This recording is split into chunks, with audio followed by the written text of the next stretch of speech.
Hello guys, welcome back to my channel. It's me Laya. నేను పొద్దున్న లేచిన తర్వాత ఏమేం పనులు చేస్తానో ఈ వీడియోలో అయితే చూపిస్తున్నాను. ఇది నా మార్నింగ్ వ్లాగ్. ఒక్కరిద్దరు అయితే కామెంట్ పెట్టినారు, నీకు ఏం పని పాట లేదా, ఎప్పుడు వీడియోలు తీసుకుంటూ ఉంటావు అని. నాకు పని పాట ఉంది, నేను చేసే పని వీడియోలు తీసినాను. నాకు పని లేకైతే కాదు. ఇంతకుముందు ఏంటంటే నైట్ టైంలో నేను అన్ని పనులు చేసుకొని పొద్దున్న లేచేసరికి నాకు పీస్ఫుల్గా ఉండేది. కానీ ఇప్పుడు అస్సలు కుదురుతలేదు. బయట పనుల వల్ల కొత్త ఇంటికి రెనోవేషన్ అయితే అవుతుంది కదా, అక్కడిక్కడ తిరగాల్సి వస్తుంది. ఇంకా వేరే పనుల మీద కూడా వెళ్ళి ఇంటికి వచ్చేసరికి లేట్ అవుతుంది. వచ్చి జస్ట్ తిని పడుకుంటున్నా. నైట్ ఏం పనులు చేస్తలేను. ఇంకా పనులన్నీ పెండింగ్ అయిపోతున్నాయి. పొద్దున్న లేజామని అనుకుంటున్నా కానీ నైట్ పడుకునేసరికి లేట్ అయిపోతుంది. పనుల వల్ల పిల్లల వల్ల నిద్ర అస్సలు ఉండలేదు. ఇంకా పొద్దున 5 o'clock లేజాం అనుకుంటా కానీ నిద్ర లేక పడుకునేసరికి లేచి చూస్తే 6 అయితే ఇట్లా అయ్యింది. ఇంకా 6 o'clockకి లేచి ఫస్ట్ అయితే వాషింగ్ మిషన్లో అయితే బట్టలు వేసిన. ఇంతకుముందు ఏంటంటే చేతులతోనే వెండినా. ఇప్పుడు అసలు టైం లేదు కాబట్టి వాషింగ్ మిషన్లోనే వేస్తున్నా. వాషింగ్ మిషన్ వేస్తే ఏంటంటే బట్టలు అయిపోతే నేను వేరే పని కూడా చేసుకోవచ్చు కదా అన్నట్టు వాషింగ్ మిషన్ లేచిన. పాపం ఆయన నా కోసం పొద్దునే లేచిండో, నేనే లేపిన. వీడియో తీయాలి లేవండి అంటే ఏం చెప్పకుండా లేచి వీడియో అయితే షూట్ చేస్తున్నాడు. మా ఆయన నాకైతే చాలా సపోర్ట్ చేస్తాడు. ఏ విషయంలో అయినా సరే నువ్వు చెయ్యు, నేను వెనకాల ఉంటా అంటాడు. ఎంత బాగా సపోర్ట్ చేసే వాళ్ళ హస్బెండ్స్ ఉంటారో లేదో నాకు తెలియదు కానీ పిల్లలు పుట్టిన తర్వాత నేను మస్తు లో అయిపోయినా. నేను దేనికి పనికి రానేమో అనుకునేదాన్ని, మస్తు ఫీల్ అయ్యేదాన్ని. ఇంట్లో ఉండి ఇంతేనా, ఇంత చదువుకొని ఇంట్లో పిల్లల్ని చూసుకుంటూనే ఉండాలంటే అప్పుడు కూడా మా ఆయన నువ్వు వీడియోస్ చెయ్యు అంటే, మా ఆయనకి ముందు నుంచి నాకు మ్యారేజ్ కాకపోయిన నుంచి ఆయన అదే ఫీల్డ్లో ఉన్నాడు. ఆయనకి ఇంట్రెస్ట్ ఉంది, నాకు ఇంట్రెస్ట్ లేదు. అంటే నాకు దీని గురించి ఐడియా లేకుండే. అంటే ఇంకా మా హస్బెండ్ చెప్పేవాడు, నీకు టైంపాస్ అవ్వట్లేదు కదా, బోరింగ్గా ఫీల్ అవుతున్నావు కదా, ఈ ఫీల్డ్లోకి రాను, వీడియోస్ తీసుకో, ఇన్స్టాగ్రామ్లో వీడియోస్ తీయు, నీకు మంచిగా ఉంటుంది అని చెప్పేటోడు. ఆయన నాకు అంత నచ్చకపోయేది. అప్పటికి నేను ఒక ఛానల్ పెట్టి మధ్యలో ఆపేసిన అవ్వక. ఎన్నోసార్లు చెప్పేటోడు, నువ్వు నా మీద డిపెండ్ అవ్వకుండా నువ్వు నీ మనీ ఎర్న్ చేసుకోవచ్చు అని చాలా ఎంకరేజ్ చేసేవాడు. కానీ ఫైనల్గా ఒక 1 year బ్యాక్ అయితే స్టార్ట్ చేసిన. ఇదంతా ఎంకరేజ్మెంట్. ఇప్పుడు నాకు వచ్చే ఆడియన్స్ కానీ బయటికి వెళ్తే ఎంతమంది తెలుసా గుర్తుపట్టి లయ లయ అని పేరు గుర్తు పెట్టుకొని మరీ నా దగ్గరకు వచ్చి మాట్లాడతారు. ఇదంతా మా హస్బెండ్ వల్లనే సాధ్యమైంది. అది నేను ఎప్పటికీ మర్చిపోను. ఇప్పుడు నేను మీకు కనిపిస్తున్నా, మాట్లాడుతున్నా అంటే ఈ క్రెడిట్ అంతా మా హస్బెండే. నేను ఎప్పటికీ ఎవరికైనా చెప్పుకుంటాను. వాషింగ్ మిషన్లో బట్టలు వేసేసి ఇంకా చాలా బాసనలు పడ్డాయి. నైట్ తిని అట్లనే ఉంటే ఇంకా అవన్నీ క్లీన్ చేసుకుంటున్నా. మా చిన్నోడైతే పడుకున్నాడు, లేదంటే నన్ను ఒక్క బాసన కూడా తోమనియాడు. మా పెద్దోడు లేచినాడు. ఇంకా మా అత్తమ్మతోనైతే వాకింగ్ చేస్తున్నాడు. నేను ఒక్కదాన్ని ఇన్ని పనులు చేయలేను కాబట్టి మా అత్తమ్మ కొంచెం నాకు హెల్ప్ చేస్తుంది. అంటే చెత్త పడేయడం కానీ, ఆకలి ఉడవడం కానీ. నార్మల్ టైంలో అయితే నేనే చేసుకుంటా. ఈ మధ్య నాకు బాగా పని ఎక్కువ అయిపోతుంది. నాకు మా అత్తమ్మ హెల్ప్ తీసుకోవాలని అస్సలు ఇష్టం ఉండదు. ఎవరో కామెంట్ పెట్టినారు, మీ అత్తమ్మకి ఎక్కువ పని చెప్పకండి అంటే, లైక్ మీ పిల్లల్ని వదిలేసి వెళ్ళకండి, మీ అత్తమ్మ దగ్గర ఓపిక ఉండదు అంటే. మా అత్తమ్మ మొత్తం రివర్స్, నాకన్నా ఎక్కువ ఓపిక ఉంటుంది. ఆమెకి ఎన్న ఎనర్జీ నాకైతే ఇంత కూడా ఉండదు. ఆమెని ఈ విషయంలో నేను ఇన్స్పైరింగ్గా తీసుకోవాలి. చాలా పని చేస్తుంది, ఎప్పుడు యాక్టివ్గా ఉంటుంది. ఒక్కసారి కూడా ఇట్లా టైర్డ్ అయ్యి ఒరగదు. పొద్దంతా యాక్టివ్గా ఉంటుంది. మళ్ళీ పొద్దున్నే ఎర్లీ మార్నింగ్ లేస్తుంది. ఆమెలాగా నాకు ఎప్పుడు ఓపిక వస్తుందో నేను ఆమెను చూస్తే ఇన్స్పైరింగ్గా తీసుకొని ఇన్స్పైర్ అవుతూ ఉంటాయి ఎప్పటికప్పుడు. ఇంకా బాసనలన్నీ కడిగేసి నెక్స్ట్ ఇంకా బట్టలు అయితే అయిపోయినాయి అప్పటికి. ఈ మధ్య నన్ను చాలామంది ఇన్స్పైరింగ్గా తీసుకొని నాలాగా వీడియోస్ చేస్తుంటే నాకైతే చాలా హ్యాపీగా అనిపిస్తున్నారు. ప్రతి ఒక్కరు చెప్తూ ఉన్నారు, ఎవరైనా మన ఫీల్డ్లోకి వస్తే కుళ్ళుకుంటారు. కానీ నాకు అట్లా అస్సలు ఉండదు.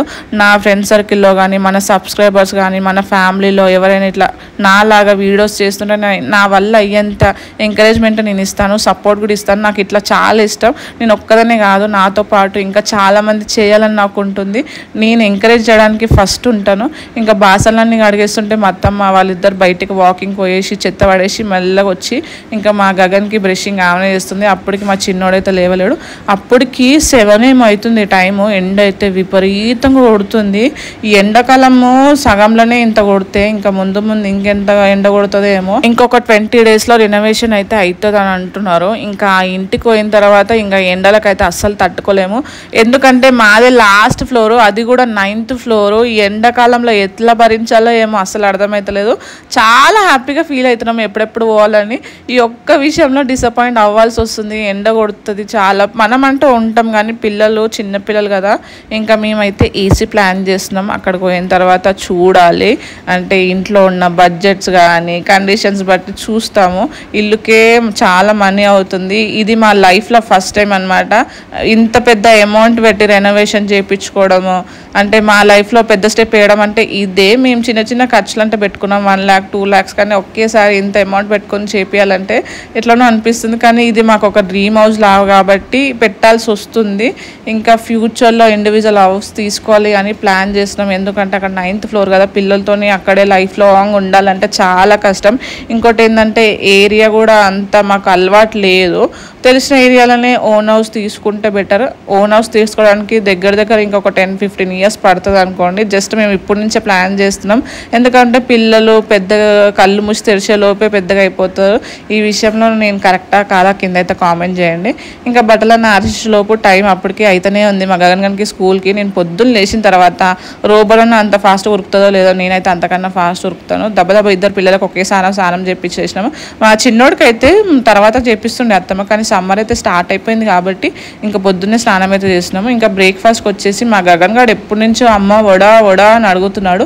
ఇంకా వాడి కోసం వడ అయితే చేసినాను. ఆయిల్ ఫుడ్ ఎక్కువ తినము మేము, మా పిల్లలకి కూడా మేము ఎక్కువ పెట్టాం. కాకపోతే ఎప్పుడో ఒక్కసారి కూడా పెట్టకపోతే పిల్లలకి ఎప్పుడు చప్పడ కూడా పెడతాం కాబట్టి అప్పుడప్పుడు ఇలాంటి టేస్ట్ ఫుడ్ కూడా పెట్టాలి. అది కూడా నార్మల్ వడ అయితే కాదు, అలసందల వడ అనమాట, బొబ్బర్లతో చేసిన. ఈ బొబ్బర్లు అయితే డిమార్ట్లో తీసుకొచ్చిన, మామూలుగా కిరాణా షాప్లో కూడా దొరుకుతాయి. బొబ్బర్లు ఎప్పుడైనా సరే ఓవర్ నైట్ నానబెట్టాలి, లేదంటే అట్లీస్ట్ 8 hours అయినా నానాలి. నేనైతే నైట్ ఓవర్ నైట్ మొత్తం నానబెట్టిన. ఇంకా పొద్దున్న లేవగానే మిక్సీ అయితే పట్టుకున్నాను. కొంచెం గట్టిగా పట్టుకోవాలి, మరీ లూజ్ చేస్తే వడలు అయితే రావు. సేమ్ మనము మినప వడలు ఎట్లా చేస్తాం అట్లానే చేయాలి. కానీ కొంచెం టేస్ట్ బాగుంటే హెల్త్కి కూడా చాలా మంచిది. ఆయిల్ ఫుడ్ ఎక్కువ తినకుండా హెల్త్కి మంచిది కాదు. మేము ఎప్పుడో ఒకసారి చేసుకుంటాం, మీకు తెలిసే ఉంటుంది. ఎందుకంటే నేను ఎక్కువ ఆయిల్ ఫుడ్ కూడా చేయను. కాకపోతే కర్రీస్లల్లో ఏమన్నా కర్రీస్ చేస్తే కానీ ఏమైనా స్పెషల్ చేస్తే ఆయిల్ అయితే ఎక్కువనే యూజ్ చేస్తాను, అది కూడా తగ్గించాలి. ఇంకా మా గగన్కి ఇష్టమైన క్రిస్పీ వడలు అయితే రెడీ అయిపోయింది. నేను దీంట్లో కొంచెం అంటే క్యారెట్, ఆనియన్, జీలకర్ర, ఉప్పు ఇవి కూడా వేసిన. మీకు రెసిపీ కావాలంటే చెప్పండి, నెక్స్ట్ టైం షార్ట్ వీడియోలో చేసి చూపిస్తాను. ఇంకా మా గగన్కి టైం ఎంత ఉంటే వాడు తినడానికి దగ్గర ఒక 1/2 hour 45 minutes అయితే తీసుకుంటాడు, అంత లేట్ తింటాడు. ఇంకా నాకు వేరే పనులు చాలా ఉన్నాయని ఇంకా నేను ఫస్ట్ బ్రేక్ఫాస్ట్ అయితే చేసేసిన. ఇంకా తినేసిన తర్వాత వాడిని అయితే స్కూల్కి అయితే తీసుకుపోయినా. జస్ట్ మా ఇంటికి దగ్గరనే ఉంటుంది, వాక్ చేసుకుంటూ వెళ్ళిపోవచ్చు. వాడికి షూస్ వేయలేదు, వాడికి కొంచెం దెబ్బ తగిలింది కాలుకి. ఇంకా అట్లానే చెప్పులు వేసుకోపోయినా. ఇంకా షాప్లో దాన్ని ఇప్పించుకొని స్కూల్కి అయితే తీసుకుపోయి బుజ్జగించి కూరగాయలు అయితే తీసుకొచ్చిన. ఇంట్లో కూరగాయలు అయిపోయి దగ్గర 1 week అయిపోతుంది కూడా. మా ఆయన మండికి వెళ్తాడు, ఇంటి పని మీద అక్కడ ఇక్కడ తిరగాల్సి వస్తుంది.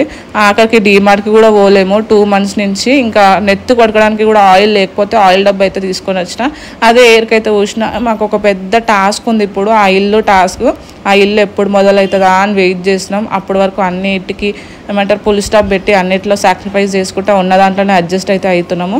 ఇంకా డీమార్ట్కి కూడా పోలేము, కొత్తింటికి పోయినాకనే డీమార్ట్కి పోవాలనుకుంటున్నాం. ఇంకా వర్క్ అయ్యేసరికి ఒక 20 days అట్లా టైం పడుతుంది. ఇంకా పాలకూర అయితే తీసుకొచ్చిన. పాలకూరతో ఏం చేయాలంటే ఇంకా డైరెక్ట్ ఒక కూర చేసేసాంలే అన్నట్టు పాలకూర చేసేసిన. మా అత్తమ్మ టమాటా చారు చేస్తా అన్నది. ఈ పాలకూర ఇంత కనిపిస్తుంది కదా, వండితే కొంచెం అవుతుంది, అది ఓవర్ ముక్కలకు సరిపోదని ఇంకా మా అత్తమ్మతో టమాటా చారు అయితే చేపిస్తున్నా. నేను వేరే కూరలు అన్నీ చేస్తాను కానీ నాకు ఈ చార్లు, ఈ పప్పులు, పచ్చి పులుసు అస్సలు రావు. ఇలాంటి మా అత్తమ్మనే మంచిగా చేస్తుంది, టేస్టీగా కూడా చేస్తుంది. ఇంకా పాలకూర అయితే చేసేసిన. ఇంకా చాయ్ అయితే మ్యాండేటరీ, ఎందుకంటే ఎండ బాగా కొడుతుంది. ఇంకోటి ఈ పనులు చేసేటప్పుడు ఎండ కొడుతుంటే చాయ్ తాగుతావా అని అనుకోకండి. నాకేందంటే టెన్షన్ ఎక్కువ ఉన్న, స్ట్రెస్ ఎక్కువ ఉన్న చాయ్ తాగాల్సిందే కంపల్సరీ. ఇంత పని చేస్తుంటే ఎనర్జీ కావాలి కాబట్టి చాయ్ అయితే తాగినా. ఎక్కువైతే తాగను, ఒక 1 glass డైలీ 1 or 2 times కన్నా ఎక్కువ తాగను. మీరు కూడా మొత్తం అవాయిడ్ చేయడానికి ట్రై చేయండి. టిఫిన్ చేసినామో లేదో చూసినారా, పొద్దున ఎన్ని గిన్నెలో అన్ని పడ్డాయి. మళ్ళీ పొయ్యి అంతా అంటే పొయ్యి బండ అంతా ఉంటుంది కదా, అంతా కడిగేసి మా చిన్నోడికి అయితే పాలు వేడి చేసి ఇచ్చేసిన. వాడు లైట్గా తాగుతాడు, ఒక్కొక్కసారి ఎక్కువైతే తాగడు. అవి కూడా బర్రపాలు అయితే పెడతాము. ఇంకా మిగతా బాసనలన్నీ మళ్ళీ కిచెన్ అంతా క్లీన్ చేసుకుంటాను. ప్రతిరోజు నా మార్నింగ్ రొటీన్ ఇదే. టిఫిన్ అయిపోయిన తర్వాత మళ్ళీ గిన్నెలు పడితే అవన్నీ తోమేసి క్లీన్ చేసేసి అప్పుడు స్నానంకి పోతా. లేకపోతే నాకు ఎక్కడ పనులు అక్కడ ఉంటే నాకు ఫ్రెష్ అయినా కూడా ఫ్రెష్ అవ్వనట్టే ఫీలింగ్ ఉంటుంది. ఇంకా ఇల్లు తుడవడం అనేది కంపల్సరీ, ఎందుకంటే పిల్లలు ఉంటారు కాబట్టి ఎక్కడ పడితే అక్కడ దుమ్ము వేస్తూనే ఉంటారు, ఏది పడితే అది చెత్త వేస్తూనే ఉంటారు. ఇంకోటి హైజీనిక్గా ఉండాలి. పిల్లలు ఎక్కడ పడితే తినే ఫుడ్ కింద వేసుకొని మళ్ళీ తీసుకొని నోట్లో పెట్టుకుంటారు కాబట్టి కంపల్సరీ తుడుస్తాను. అది కూడా డైలీ 2 times అయితే తుడుస్తాను. ఇంకా పని అంతా అయిపోయిన తర్వాత ఫ్రెష్గా స్నానం చేసుకొని వచ్చేసరికి మొత్తం అయితే టమాటా చారు అయితే చేసింది. 1 glass వాటర్ తాగినా అమ్మయ్య నా పని అంతా కంప్లీట్ అయిపోయింది. ఈ వ్లాగ్ ఎట్లుందో కింద కామెంట్ చేయండి guys. Thank you for watching guys, bye bye.